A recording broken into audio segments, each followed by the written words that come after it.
नमस्कार दोस्तों, आज हम लोग डिस्कस करने वाले हैं कि म्यूचुअल फंड से एक्स्ट्रा रिटर्न कैसे निकाला जाए या एक्स्ट्रा अर्निंग कैसे की जाए। तो इसके लिए सब डिस्कस करते हैं हम लोग पॉइंट बाई पॉइंट। तो सबसे पहला पॉइंट हम लोग क्या कर सकते हैं कि सपोज हमको 10 लाख रुपए आ गए, कहीं से लमसम आ गए, तो इनको हम लोग बहुत दिन तक वेट नहीं करते रहेंगे कि नहीं 10 साल में इन्वेस्ट करने जा रहे हैं, इसको 10 लाख रुपए को 10 साल में इन्वेस्ट करना है। ऐसा नहीं करना है। हमें लमसम में आ गया है, हमारा लंबा टाइम फ्रेम है, तो हमें लमसम में ही डाल देना है। तो लमसम में डालने से फ़ायदा क्या होगा कि हो सकता है कि लॉन्ग टर्म में हमें XIRR या CAGR के फॉर्म में रिटर्न कम दिखाई पड़े, बट पैसे के टर्म्स में ज़्यादा रहेगा हमेशा। सपोज आपके पास 10 लाख रुपए है और आपने 1-1 लाख रुपए 10 साल तक लगाए, तो क्या होगा कि जो आपका 1 लाख रुपए है वो तो 10 साल के लिए रहेगा, लेकिन अगला जो 1 लाख रुपए है वो 9 साल रहेगा, और उसका अगला 1 लाख रुपए वो तो 8 साल ही रहेगा। ऐसे करते करते जो लास्ट 1 लाख रुपये रहेगा वो तो खाली 1 साल के लिए रहेगा। तो आपको पैसे के टर्म्स में ज़्यादा अच्छा प्रॉफिट नहीं होगा। हो सकता है कि आपका CAGR या XIRR के फॉर्म में अच्छा प्रॉफिट हो। दूसरा हम लोग बात करते हैं कैसे रिटर्न बढ़ा सकते हैं। दूसरे के लिए हमेशा डायरेक्ट म्यूचुअल फंड ही लें। डायरेक्ट म्यूचुअल फंड लेने से फ़ायदा क्या होगा कि आपको एडिशनल 1 से 1.5% तक का एक्सपेंस रेशियो कम देना पड़ेगा। ये स्टार्टिंग में आपको नॉर्मल लग सकता है, लेकिन जब आपका ये फंड 1 करोड़ से ऊपर का हो जाएगा तो ये हर साल 1 से 1.5 लाख का डिफरेंस क्रिएट करेगा। और अगर आपका ये फंड 100 करोड़ को पार कर गया सपोज, तब तो ये 1 करोड़ रुपीज़ का हर साल डिफरेंस क्रिएट कर देगा। तो ये एक बड़ा अंतर है direct mutual fund versus regular mutual fund. तो आप रेगुलर म्यूचुअल फंड में बिल्कुल मत जाइए।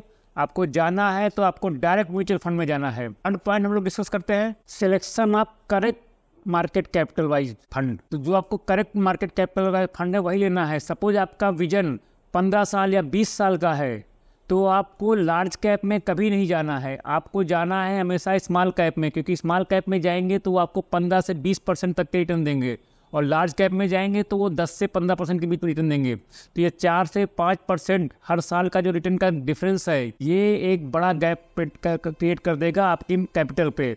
तो इसके लिए मैं सजेस्ट करूँगा, अगर आपका टाइम फ्रेम लंबा है तो आप हमेशा मिड कैप और स्मॉल कैप में जाएँ। अगर आपका टाइम फ्रेम कम है, 5 ईयर या 5 to 6 ईयर, ये तभी आपको लार्ज कैप में जाना है। अदरवाइज आप मिड कैप और स्मॉल कैप में रहना है अगर आपका विजन 10 से साल से ऊपर का है। अब ऑप्शन आता है कि एक और ऑप्शन लोग कर सकते हैं कि हमेशा ग्रोथ म्यूचुअल फंड सेलेक्ट करें इंस्टेड ऑफ डिविडेंड, क्योंकि जो डिविडेंड मिल रहा है वो म्यूचुअल फंड वाला अपने पॉकेट से नहीं दे रहा है। डिविडेंड आपके ही NAV से दे रहा है, आपकी NAV कम हो जा रही है। तो डिविडेंड देने से मेन नुकसान क्या है? डिविडेंड देने से मेन नुकसान है कि डिविडेंड से आपको पैसा मिल जाएगा, आप इधर उधर खर्च कर देंगे, और हमारा जो मेन एम है कि कंपाउंडिंग का मैजिक, तो हमारा पैसा कंपाउंड नहीं हो पाएगा फ्यूचर में। सपोज आपका 10 रुपये आपने NAV खरीदी और वो 12 रुपये हो गई, फिर उसने 2 रुपये का आपको डिविडेंड दे दिया, फिर से NAV आपकी 10 रुपये हो जाएगी, और ये 2 रुपये भी आप खर्चा कर देंगे। तो ये आपके लिए अच्छा नहीं रहेगा। तो इसके लिए हमेशा आप जाइए ग्रोथ ऑप्शन के ऊपर। सेकेंड क्या फ़ायदा होता है डिविडेंड्स की नाम सेलेक्ट करने से? सेकेंड होता है टैक्सेबल। जब आपका पैसा म्यूचुअल फंड में रहता है तो वो टैक्सेबल नहीं रहता है। जब आप जब भी उसको सेल करेंगे तभी आपको देंगे, तो टैक्स डिफरमेंट होता जाता है। तो टैक्स डिफरमेंट होने से हमको फ़ायदा मिलता है। और जैसे ही हम उसका डिविडेंड के फॉर्म में ले लेते हैं तो हमारा जो भी टैक्स ब्रैकेट होता है उस ब्रैकेट के अकॉर्डिंगली हमको उसका टैक्स देना पड़ता है। तो ये एक सेकेंड नुकसान हो गया। तो हमेशा हमें ग्रोथ ऑप्शन के साथ ही जाना है।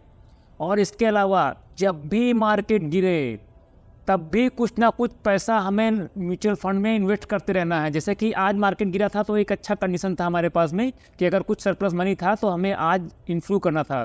तो रेगुलर आपको SIP करनी है, जब भी बड़ा पैसा है आपको लमसम करना है। इसके अलावा भी जब कभी मार्केट में एक बड़ी गिरावट होती है तो आपको कुछ ना कुछ पैसा उसमें डालते रहना है। तो ये जो 5-6 रूल्स थे, इनसे आप म्यूचुअल फंड के थ्रू एक्स्ट्रा रिटर्न जनरेट कर सकते हैं, और ये काफ़ी लॉन्ग टर्म में आप देखेंगे तो काफ़ी बड़ा डिफरेंस क्रिएट कर देंगे आपके कैपिटल पे, आपके कॉर्पोरेट पे। तो आपको हमेशा इन चीज़ों को ध्यान में देना है और उसके अकॉर्डिंगली ही डिसीजन लेना है। तो आपने अभी तक हमारा वीडियो देखा, थैंक्स।